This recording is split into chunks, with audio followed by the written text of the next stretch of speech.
Vaya. Om Namo Bhagavate Vasudevaya. Om Namo Bhagavate Vasudevaya. Om Namo Bhagavate Vasudevaya.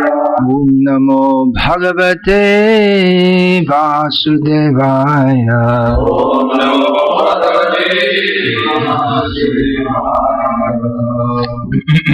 Sri Chaitanya Charitamrita Madhya Lila, Chapter 8, talks between the Lord and Ramananda Rai, text 254.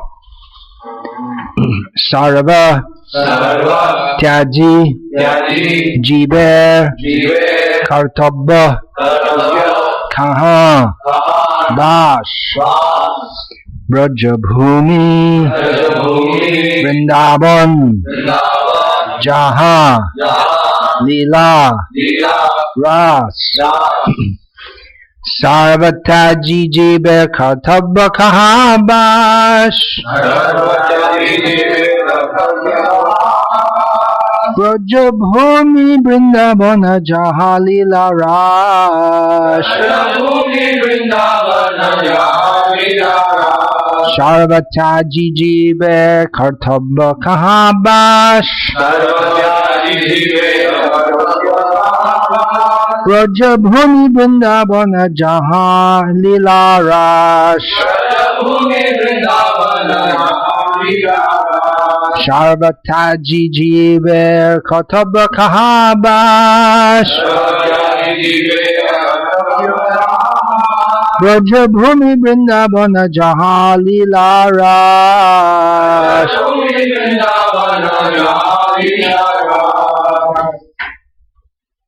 Sarvatyaji jive kartabya kahavas. Sarvataji Jive Kartabba Kaha Bash Braja Bhumi Vrindavana Jaha Lila Rash. Braja Bhumi Vrindavana Jaha Lila Rash Sarvatyaji jive kartabya kahavas. Sarvataji Jive Kartabba Jaha Bash Braja Bhumi Vrindavana Jaha Lila Rash. Braja Bhumi Vrindavana Jaha Lila Rash Sarvatyaji jive kartabya kahavas. Sarvataji Jive Kartabba Kaha Bash Braja Bhumi Vrindavana Jaha Lila Rash. Braja Bhumi Vrindavana Jaha Lila Rash Sarvatyaji jive kartabya kahavas. Sarvataji Jive Kartabba Kaha Bash Braja Bhumi Vrindavana Jaha Lila Rash. Braja Bhumi Vrindavana Jaha Lila Rash Sarva everything Tyaji giving up Jiva of the living entity Kartabba to be done Kaha where Bash residence Braja Bhumi the land known as Braja Bhumi Vrindavana the holy place named Vrindavan Jaha where yeah Kaha is where as a question and Jaha is where as a I don't know the technical term locative maybe Lila Rash Lord Krishna performed his Rasa dance. Translation Sri Chaitanya Mahaprabhu asked, where should the living entity live abandoning all other places? Ramananda Rai replied, he should live in the holy place known as Vrindavan or Braja Bhumi, where the Lord performed his Rasa dance. Purport according to Srimad Bhagavatam, Canto 10, Chapter 47, Text 61. I'm just going to make a note about that.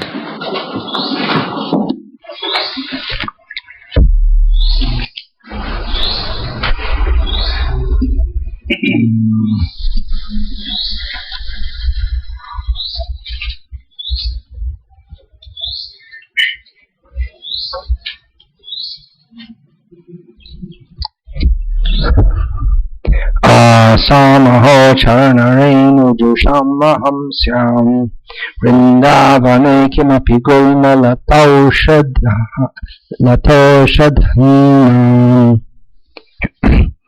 Yadushjajam Swajanam Ayapatham Chahitva Dhijur Mukunda Padavim Shutibhir Vimigram. Uddhava said, let me become one of Vrindavan's herbs and plants that are trampled by the gopis, who gave up all connections with family and friends and decided to worship the lotus feet of Mukunda. Those lotus feet are sought by all great saintly persons expert in the study of Vedic literature.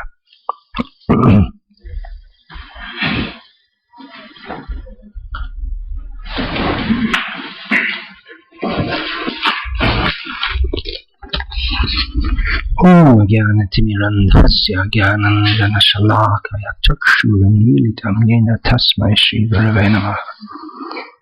Nama Shrishtam Manamapi Shakti Putramatva Swarupam Rupam Tasya Vrajamurapari Madhurim Goshtati Radha Kundam Girivaramaho Radhika Madhavasham Praptariyasya Pratita Kripa Shri Tamnatasmi Vandeham Shri Guru Shri Ataf Parikamalam Shri Guru Vaishnavascha Shri Rupam Sagrajatam Sagarna Raghunatam Vidam Tam Sajivam Sadvaitam Savadhutam Parijana Sahitam Krishna Chaitanya Deva Shri Radha Krishna Padam Sagarna Lalita Shri Visakhanvitam Vedaham Etam Purusham Mahantam Aditya Varnam Tapasat Parasiddham Tameva Viditvati Mrityameti Nanya Panta Vidyate Anaya Yasmat Paramna Paramasti Kinchit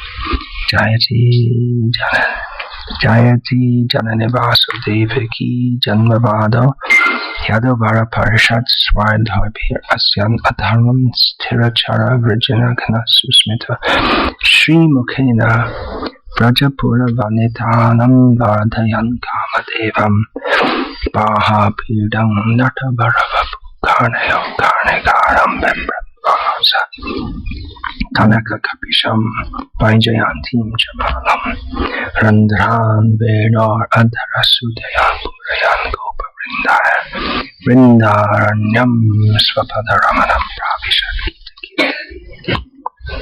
Shri Radhaya Pranaya Mahima Kidrisho Vanayai Vaswadyo Yena Adbhuta Madhurima Kidrisho Madhya Sokyam Cha Zamadanu Bhavata Kidrisham Vedi Lobhat Tadbhava Dhyasamajane Shakti Garba Sindhu Harindu Hare Krishna, Krishna Krishna, Hare Hare, Hare Rama, Hare Hare.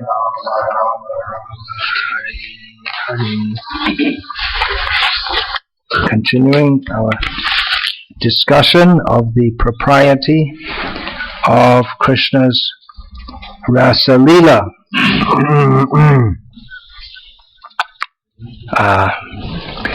That to some it seems immoral. They would prefer to worship Lakshmi Narayana. Of course, there is also a tradition, at least I know in the Telugu language, this Annamacharya has composed many bhajans describing the intimate conjugal affairs of Lakshmi and Narayana, but they are, after all, conjugal. That means between husband and wife. The whole scene in Vrindavan, the whole atmosphere is quite different.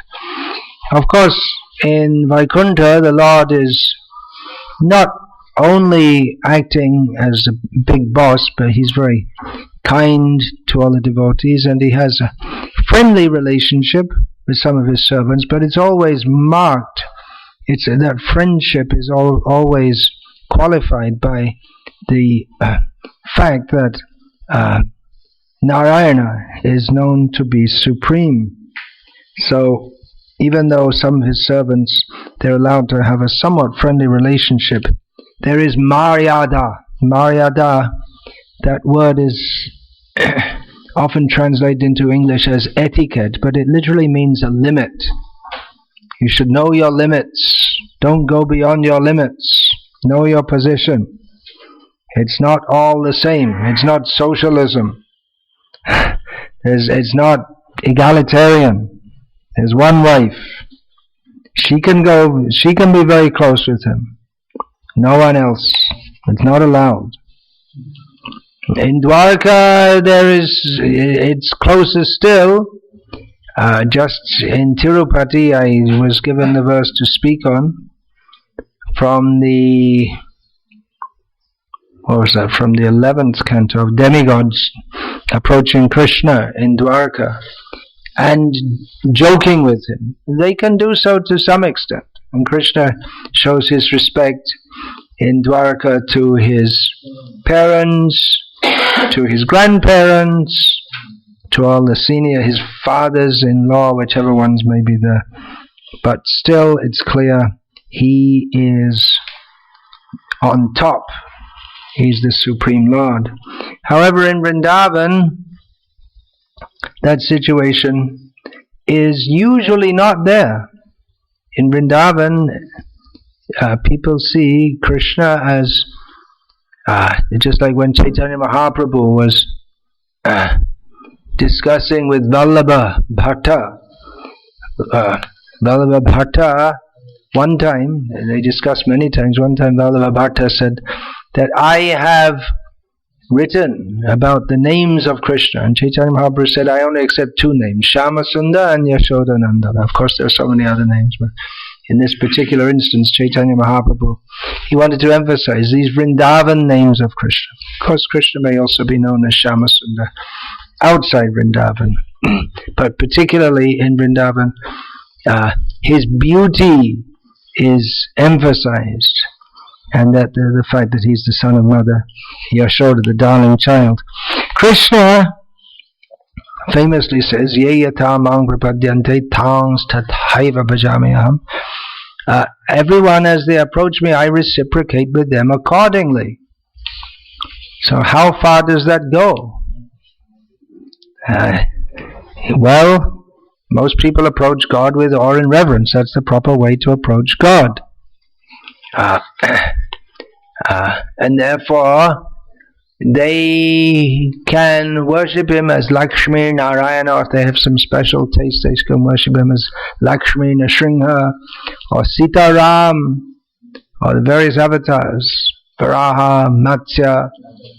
They can worship him in these various forms, but Krishna says, Yayata Mang, unto me. Who is that me who is speaking this? This is Krishna standing before Arjuna,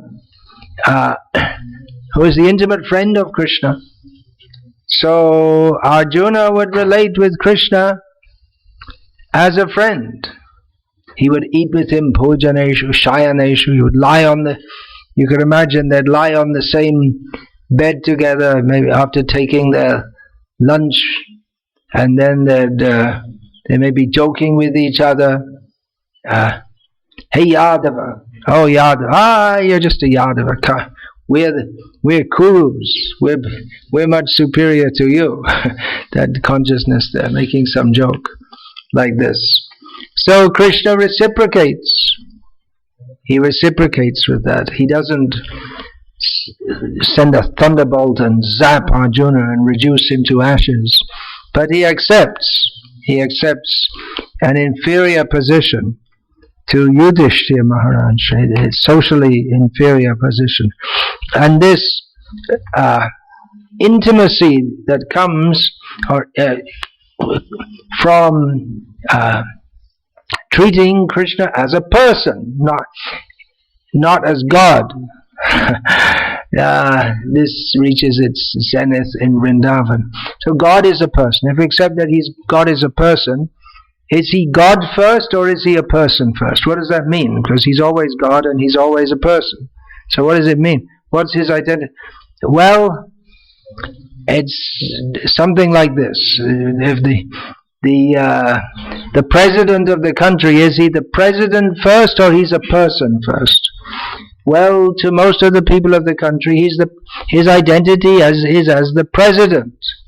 They relate to him as the president. But for those who are very personally close to him, his being the president is not very important. They know him and reciprocate with him for what he is. Even before he was the president, they were friends with him or relatives of him. And their relationship, someone who's very close, their relationship doesn't change because someone gets a big position. So Krishna, to himself, he's a person first and God second. But in the eyes of the world, he's God first and, alright, he's a person. Alright, okay. Alright, so he's a person, but he's God, so we should worship him. Alright, that's the proper way to reciprocate with such a person. But he has feelings, likes, dislikes, friends, enemies. Well, in this world people have enemies, but Krishna doesn't have enemies. He doesn't make enemies, although some people of their own bad choice, they choose to be his enemies. So Krishna he's the supreme, so he's the supreme sweet, the supreme beautiful, must be. So if someone is attracted to his sweetness, will he not reciprocate with that? If someone is attracted to his beauty, will he not reciprocate with that? Someone in the government might be very handsome, or nowadays they have women ministers and all this, might be very beautiful. So if someone is introduced, this is the foreign secretary or whatever. Oh, very beautiful. You're not supposed to say that. She might be very beautiful. Do you have a foreign secretary in this country? Such a thing. Minister of External Affairs, maybe they call it that. Might be very beautiful, but that's not what you're supposed to be reciprocating with. But so it becomes embarrassing. People feel very embarrassed. Why are you talking about him being very beautiful and very sweet? Okay, he's beautiful and sweet, but he's God. Just remember it. No, I don't want to remember. I want to play with him. So this apparent incompatibility is treated very nicely in the Brihad Bhagavatamrita of Sanatana Goswami.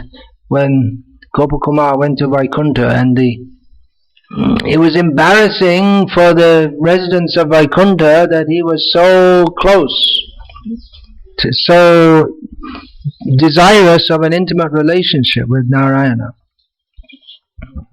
So Krishna says he reciprocates. So if someone approaches him with love, being attracted to his beauty and his sweetness, then Krishna reciprocates. Of course, one has to become qualified to do that. It's not that there's a beautiful foreign secretary, it's not that anyone can just walk up and say, oh, you're so beautiful. In fact, in the capacity of foreign secretary, there's no scope for that whatsoever. It's only in a very private setting. So actually Vrindavan is very private, but Chaitanya Mahaprabhu has revealed it to the world, but still the world largely doesn't understand it. That's why we have to do lots of chanting and dancing in public, so people can become purified, and they also can become qualified to relish the mellows of Vrindavan. In Srimad Bhagavatam, Shukadev Goswami, speaking about Krishna's pastimes in Vrindavan, especially the pastimes with the gopis, he states, Rinam Nishreya Sarthaya Vyaktir Bhagavato Nripa Avyayasya Pameyasya Nirgunasya Gunatmanaha. The Supreme Lord is inexhaustible, Avyaya, and immeasurable, Aprameya, Oh, I didn't say that properly. Avyasya prameyasya. He's inexhaustible and immeasurable. He's nirguna. He's not touched by the modes of material nature because he is their controller. So he is, it's a brief description of God who's above everything of this world. He's beyond measurement. He's beyond the modes of this world. He's inexhaustible. He's a different entity to anything of this material world, completely above it. Yet he personally appears in this world for bestowing the highest benefit on humanity. Yeah, please fix that door so we don't get the disturbance. If possible, you can do that. So what is that highest benefit? Is it morality? Well, if it's morality, then maybe Buddha would be good enough. Or Rama. But the highest benefit, Nishrayasa, the highest benefit is not morality. As the atheist Richard Dawkins, his standard reply to the accusation that without religion we cannot have a standard of morality, he says, well, we can work it out ourselves, the standard of morality. We don't need any religion to do that.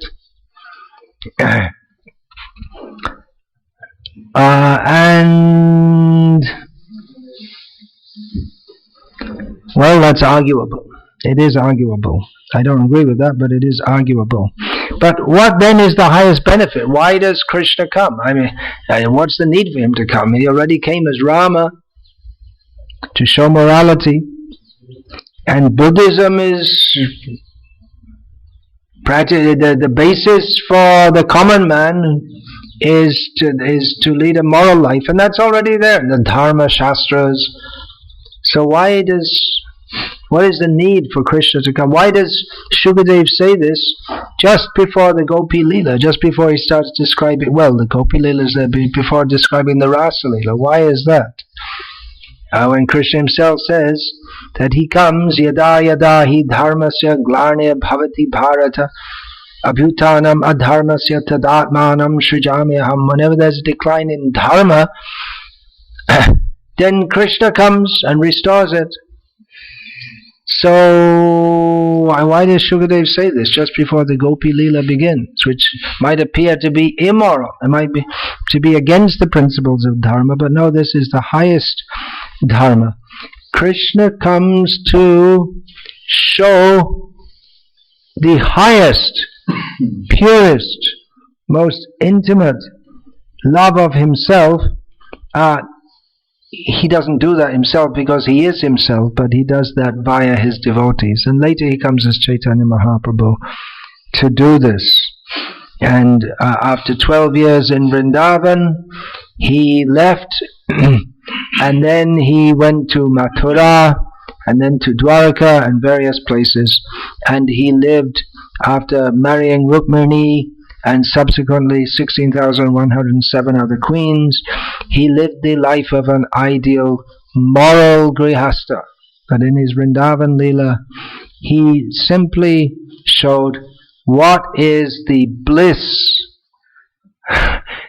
of not having to follow morality, to be free. People want to be free of all rules, but you can't be. But Krishna can be. The only rule he has is that he is under the control of his devotees' love, and that's not even it's just a fact that he has to live with. He's very happy to live with that.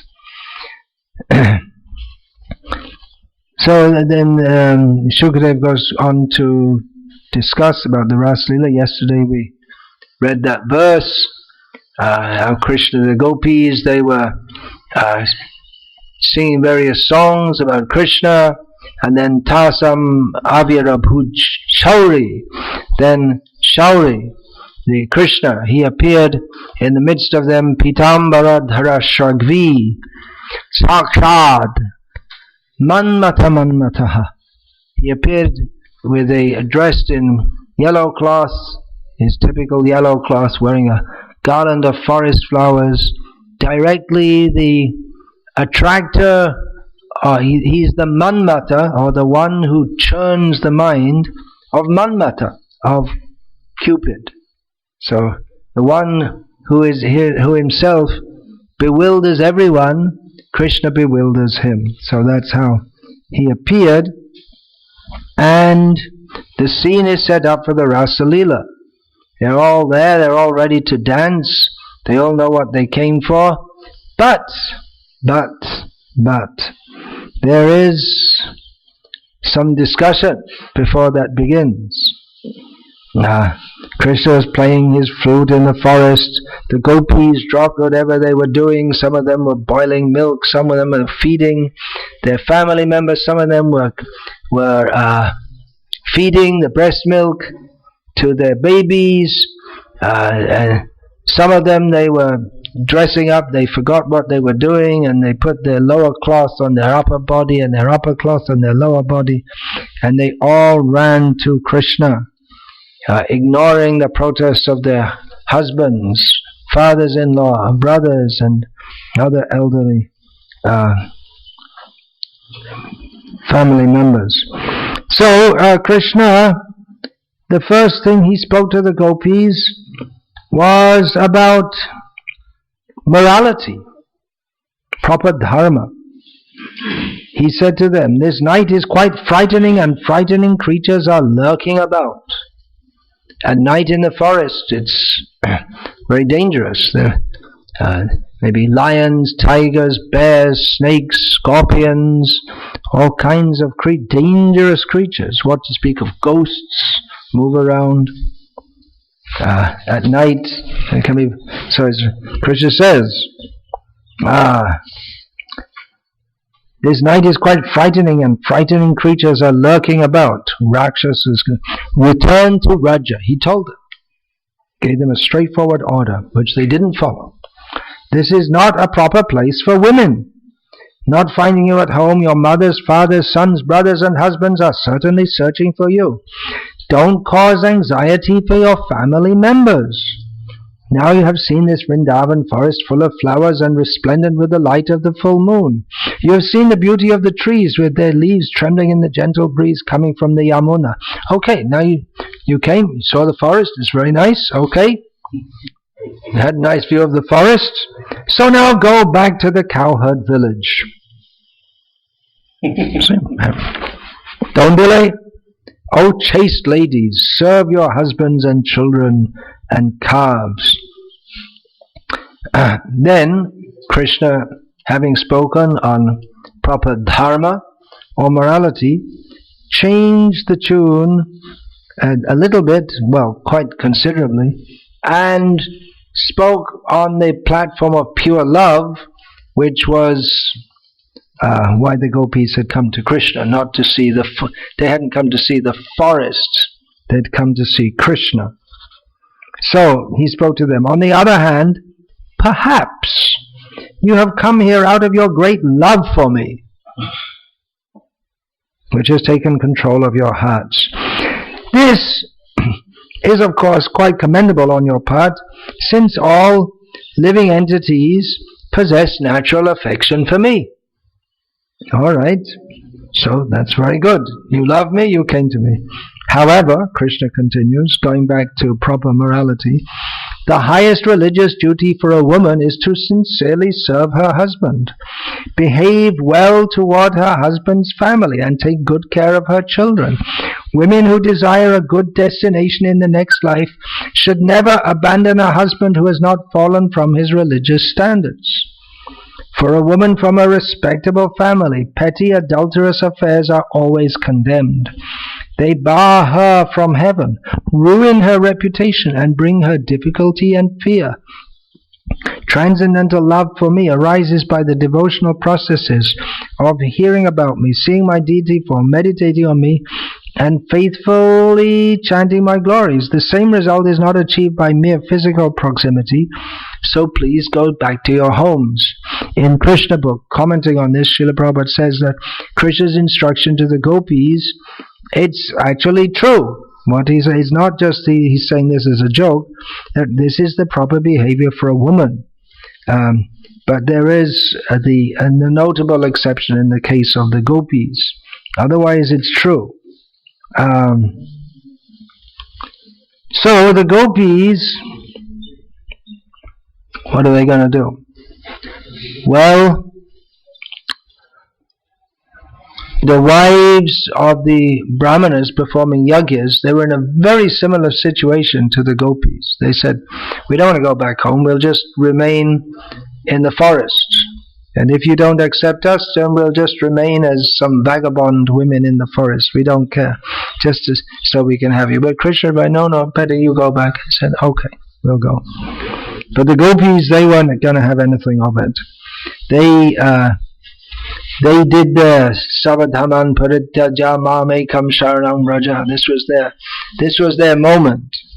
They could choose to follow all the dharmas as Krishna recommended, or just surrender to him utterly. So that's what they did. They responded, our dear Krishna, as an expert in religion, you have advised us that the proper religious duty for women is to faithfully serve their husbands, children, and other relatives. We agree that this principle is valid. See, now they're arguing with him on the basis, just like Arjuna argued, but this time the gopis won, not Arjuna. We agree that this principle is valid, but actually this service should be rendered to you. After all, O Lord, you are the dearmost friend of all embodied souls. You are their most intimate relative, and indeed their very self. Expert transcendentalists always direct their affection toward you because they recognize you as their true self and eternal beloved. What use do we have for these husbands, children, and relatives of ours who simply give us trouble? Therefore, O Supreme Controller, grant us your mercy. O Lotus-eyed One, do not cut down our long-cherished hope to have your association. So the gopis, they were the topmost devotees. They were practicing always the principle of smartavya satatang Vishnu, vismartavya najatuchit, always thinking of Vishnu and never forgetting him. They particularly meditated upon him as their husband. After the Kartik Vrata is over, which just began yesterday, then there's the celebration of the Katyayani Vrata. The gopis in the cold of Vrindavan performing austerities so they can get Krishna as a husband. But even though it comes after the Kartik, in which they actually dance with Krishna, that actually came in time, chronologically before that. So Krishna told them in there's another one which moralistic people don't like. Krishna stole their clothes, and then Krishna said, all right, so you want me as your husband? Okay, so it will be. And Krishna fulfilled their desires in the Rasa Lila when he performed or danced with them very intimately. So it's a fact that if we want to understand Krishna's Lila by standards of worldly morality, it's not possible. It's not explainable to people who are stuck on the platform of morality, that if we tell them there's something higher than this, it's very difficult to they can't catch it. That's why traditionally in India this could be researched, but I'm pretty sure prior to the arrival of the British, who were determined to find out all kinds of faults, real and imagined, with everything Indian, to undermine the confidence of the Indian people in themselves so the British could rule them. So they, prior to the British making an issue of Krishna's so-called immorality, the Indian people, even without trying to intricately to understand the philosophical intricacies, they just accepted, yes, this is Krishna, is on a different level. That's all. They didn't try to justify, they just accepted it. Tijiyasanga doshaya, that's the principle stated in the Bhagavatam. For those who are powerful, there's no fault. They can do things which ordinary people can't do, and they won't be affected. So, Krishna, the great dancer, and one of the qualities, I believe Vishwanath Thakur points out, one of the unlimited qualities of Krishna is that he's very kind, especially to women. So, if you really want to get Krishna's mercy, it can be a woman. And we find that the sages of Dandakaranya, they also wanted to become women. Krishna, he spared Kaliya, even though Kaliya had caused so much disturbance to his devotees. He spared him from death by the intercessionary prayers of the wives of Kaliya, who were all great devotees. And Krishna was very compassionate to Kaliya by dancing on his head. So he's very merciful.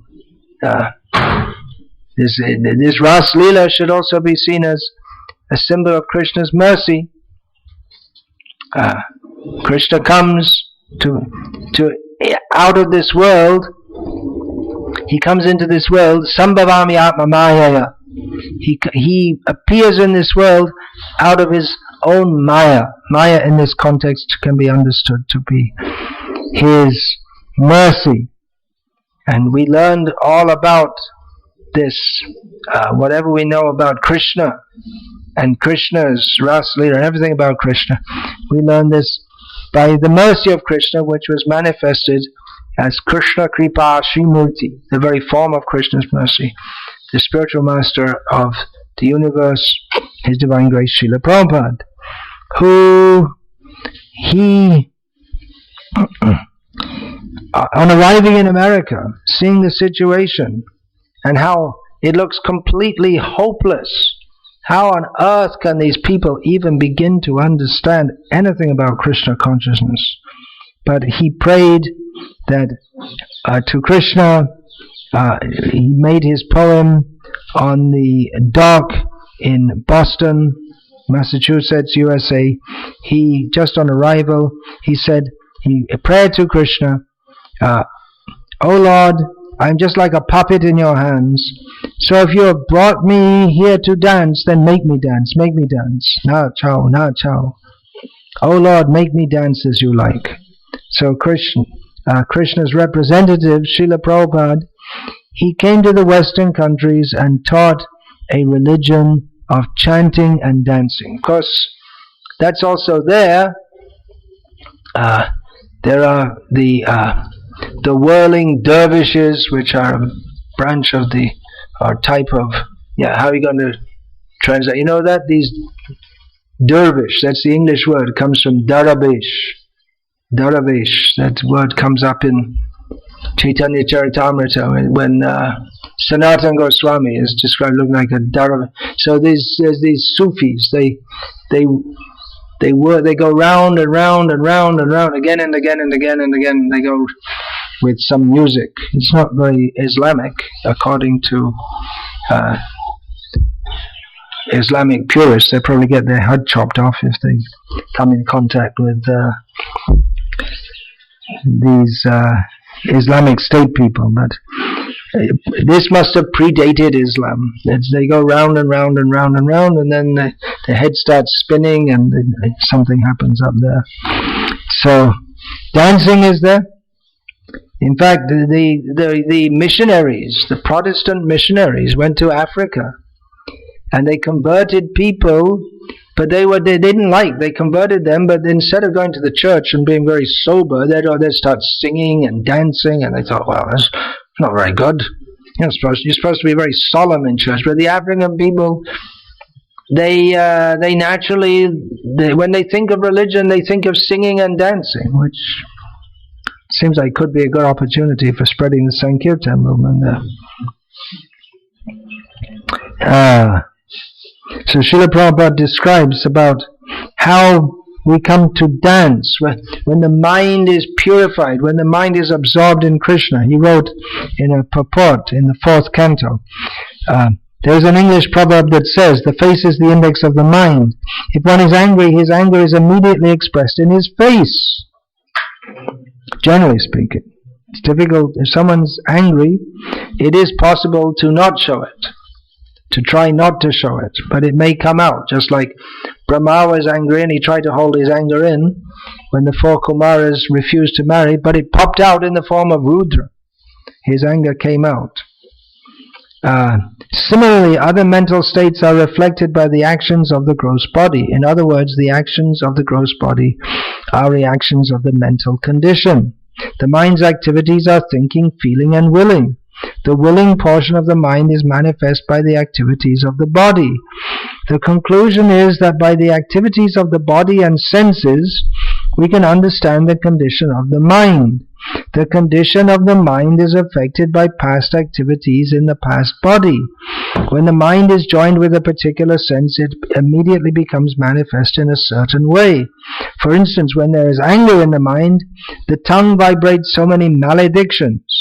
Similarly, when the mind's anger is expressed through the hand, there is fighting. When it is expressed through the leg, there is kicking. There are so many ways in which these subtle activities of the mind are expressed through the various senses. The mind of a person in Krishna consciousness also acts in a similar way. The tongue chants Hare Krishna, the Mahamantra. The hands are raised in ecstasy, and the legs dance in Krishna consciousness. These symptoms are technically called Ashta Sattvic Vikar. Sattvic Vikar is transformation of the mental condition in goodness, or sometimes transcendental ecstasy.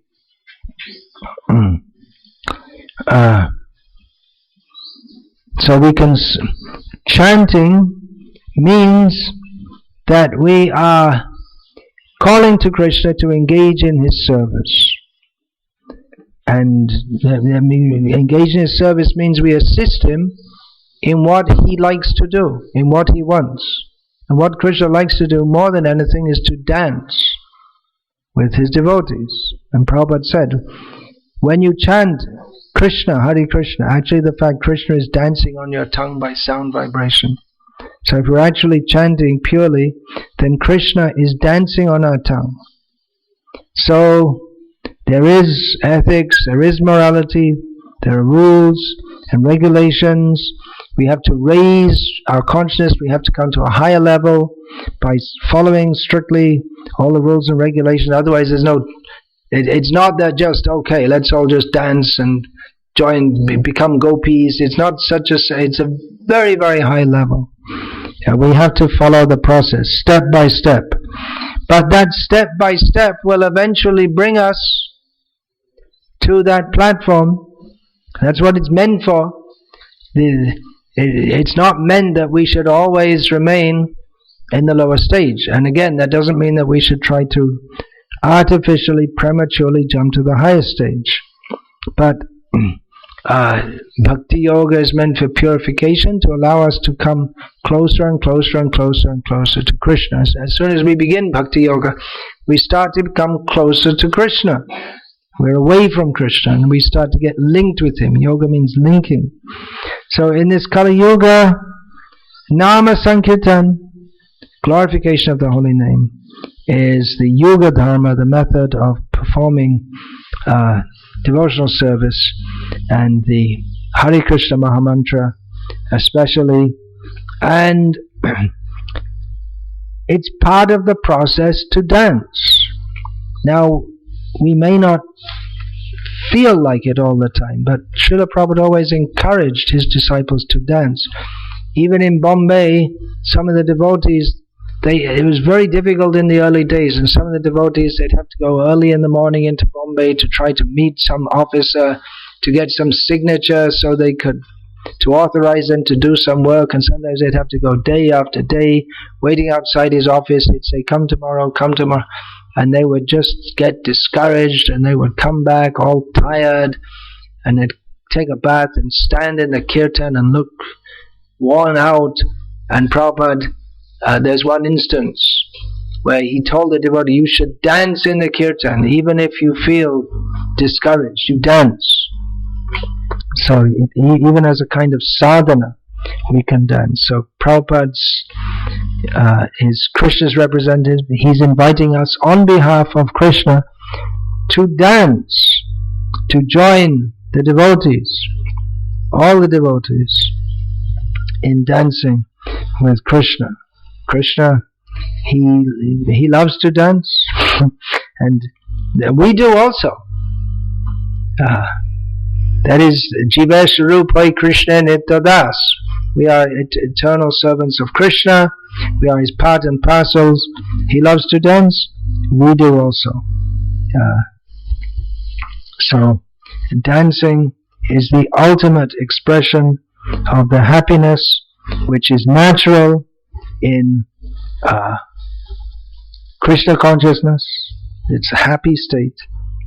At the same time, we should know that the dancing, although it definitely makes us feel blissful, but it's meant for the pleasure of Krishna. So we should always remember that and not invent all kinds of strange dances. Dances, Prabhupada showed us, dance in the style of that our acharyas have given us, following in the footsteps of Chaitanya Mahaprabhu, who is Krishna, who came to this world as a devotee to relish the pleasure of being a devotee and to distribute the chanting of the holy names and dancing. In this regard, there are a few verses from Sri Chaitanya Charitamrita and Sri Chaitanya Bhagavat regarding the dancing of Chaitanya Mahaprabhu that he invites us all to join in. So this first one is the order given to him by Ishvara Puri, his guru, at the time of initiation. Nacho gao bhakta sange karo sankirtan, Krishna nama upadeshi tara sarvajan. He told him, dance, sing, perform sankirtan, congregational chanting in the association of devotees, and by instructing everyone about Krishna Nam, the name of Krishna, you deliver everyone. Now, about Chaitanya Mahaprabhu's pastimes, what is the effect of them? Chaitanya Goshaya Lila Eto Shobhav Tribhuvan Nache Gai Paya Prema Bhav.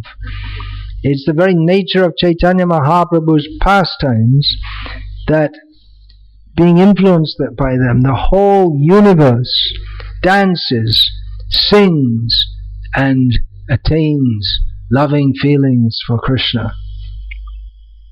Then, I didn't write down the Bengali for some of these. So the Ashta Sattvic Vikar, the transformations, transformations of ecstasy in pure love of Krishna, perspiration, trembling, standing on the end of one's bodily hairs, tears, faltering voice, fading complexion, madness, melancholy, patience, pride, joy and humility. These are various natural symptoms of ecstatic love of Godhead, which causes a devotee to dance and float in an ocean of transcendental bliss while chanting the Hare Krishna mantra. Describing about Chaitanya Mahaprabhu while he was on the way to Mathura, sometimes he would stop in different places, or villages where people were living, and it's described there that he would give the people, wherever he stopped, he would give them the holy name of Krishna and love of Krishna and make them dance. So this is very much part of his movement.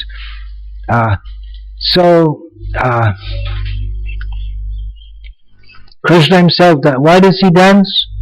Krishna re nachai prema, bhakti re nachai, apane nachai, tine nachai ekthai.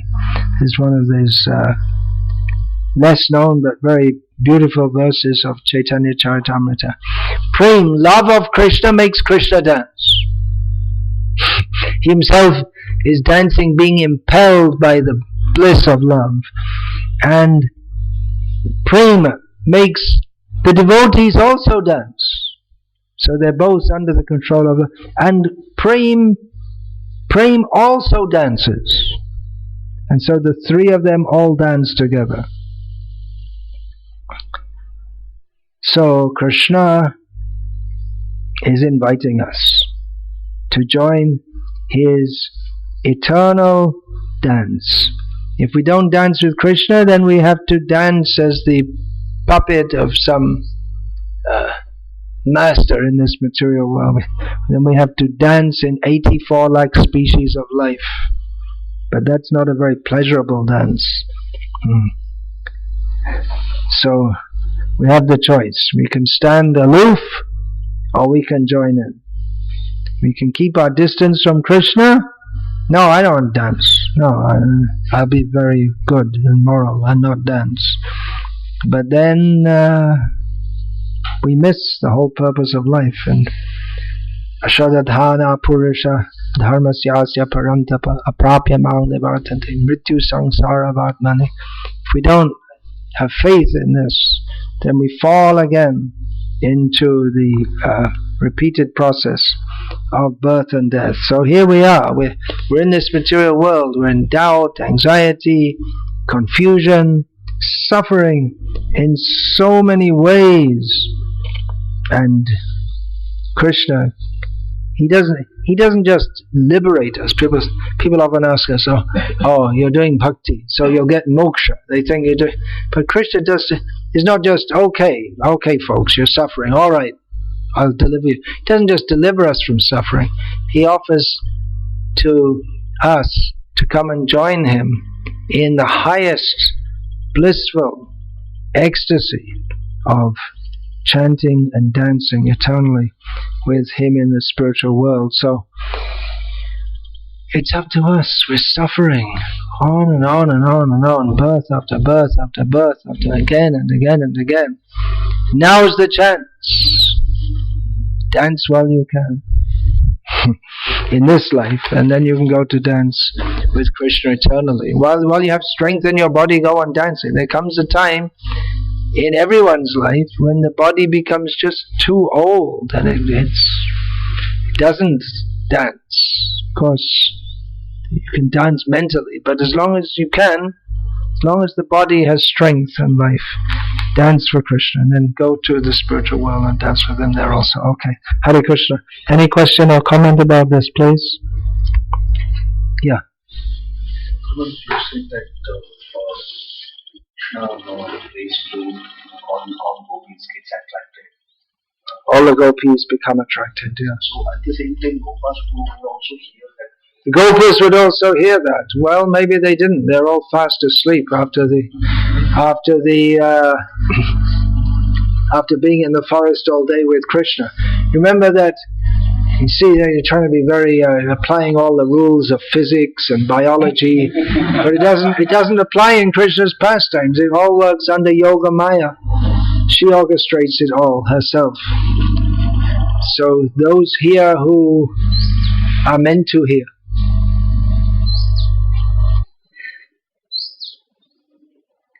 Prabhupada writes in the Krishna book, actually it's from the Bhagavatam, that all the inhabitants of Vrindavan, after working hard all day, they would sleep very soundly at night.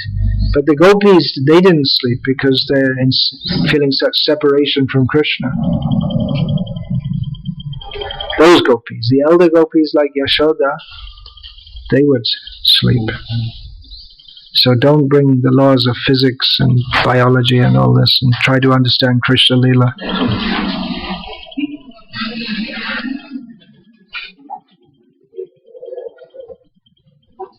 Yeah. What are the arguments we can give? Oh, there are many more arguments. You've got them all listed from Prabhupada. This is another approach. This is actually loosely based on an essay which I came across. It's not all my original speculation here, someone else's. But yeah, anyway. What are the arguments we can use to say that we can work with Maharaja? We can work out morality without religion. Well, the religionist's base is there's no absolute standard. If you say everything is all chemicals, and there's no need, then there's no morality anyway. Because if the body is just a combination of chemicals, so what does it matter if you chop their head off? It's just reorganizing some chemicals. That's all. So there's no meaning to morality unless we accept that people are more than chemicals.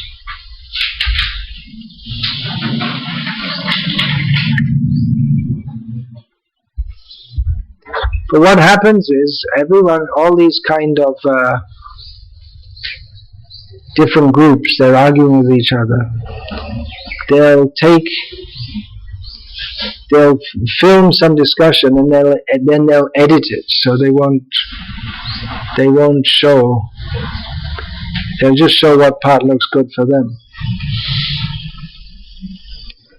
Someone last time was in Bhopal, and I spoke with some Muslims, and then afterward one young man came out and spoke with me in English, and I said to him that there are contradictions in the Vedic literature. He said, "Oh, there are?" He was surprised.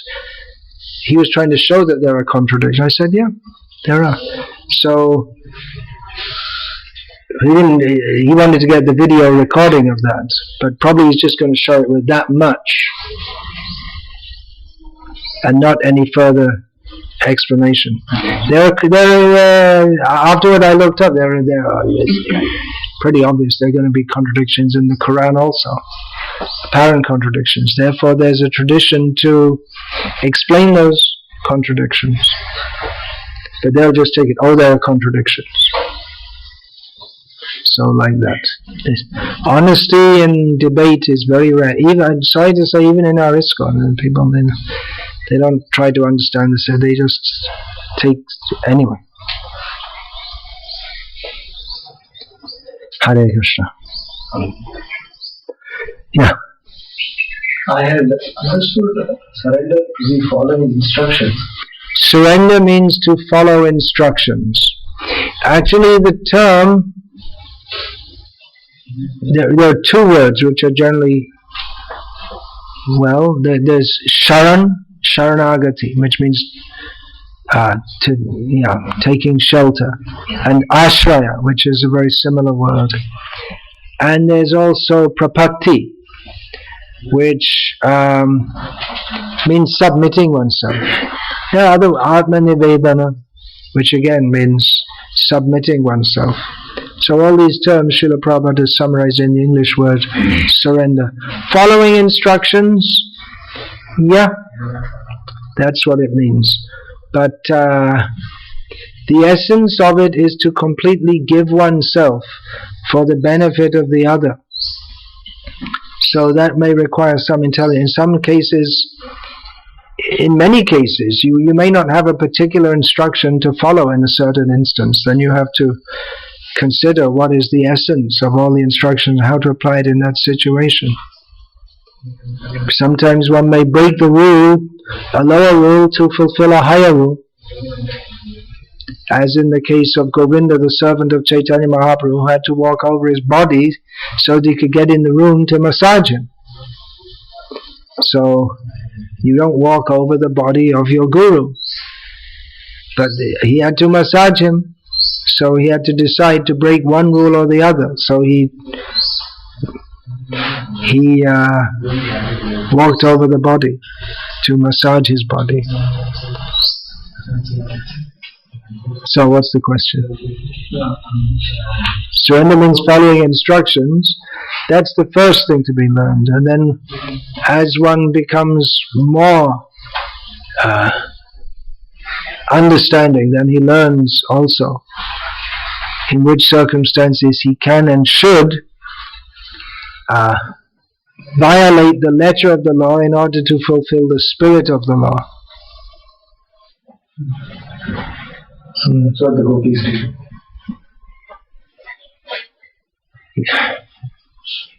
The gopis, they're not on the platform of dharma. of mundane dharma at all. It doesn't pertain to them whatsoever. It only appears to pertain to them for the sake of enriching the pastimes. But they're far, far beyond the platform. Mundane dharma is to be followed so that we can regulate our lives and regulate our senses and regulate our desires so that we can become purified and take to Krishna consciousness and fully surrender to Krishna. It's far beyond the platform of what is right and what is wrong in this world.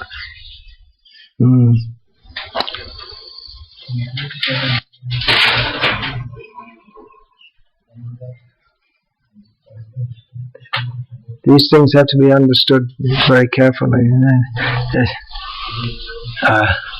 There are those who criticize that Krishna doesn't follow the rules of this world. There are others who say, oh, Krishna doesn't understand the rules of this world, therefore they're completely unimportant. No, they are important as long as we're in this world. But ultimately, devotees have nothing to do with the worldly dharma. Ultimately, on the spiritual platform, they have nothing to do with this. But as long as we're in this world, it's required to follow that. For us, for the gopis, in that situation, not required. Not only not required, but their perfection was in not following it.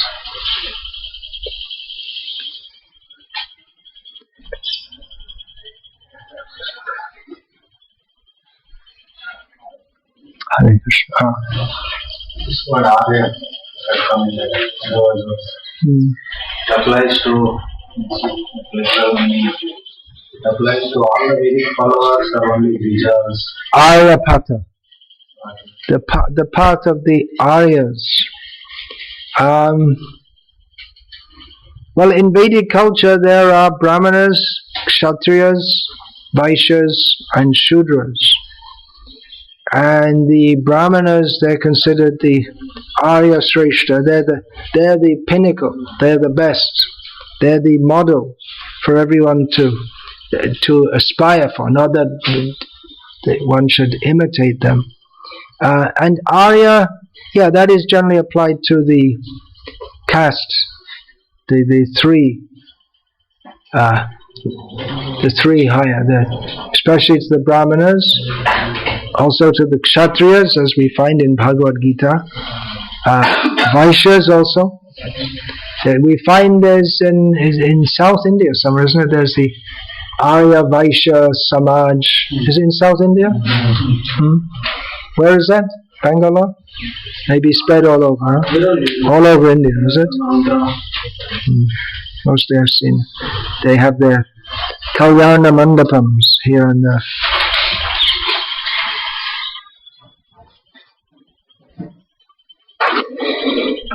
Hare Krishna. Arya, that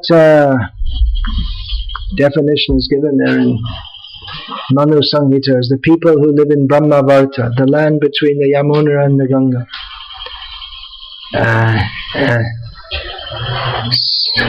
But then if the proper behavior is followed by others also, that's supposed to be the ideal.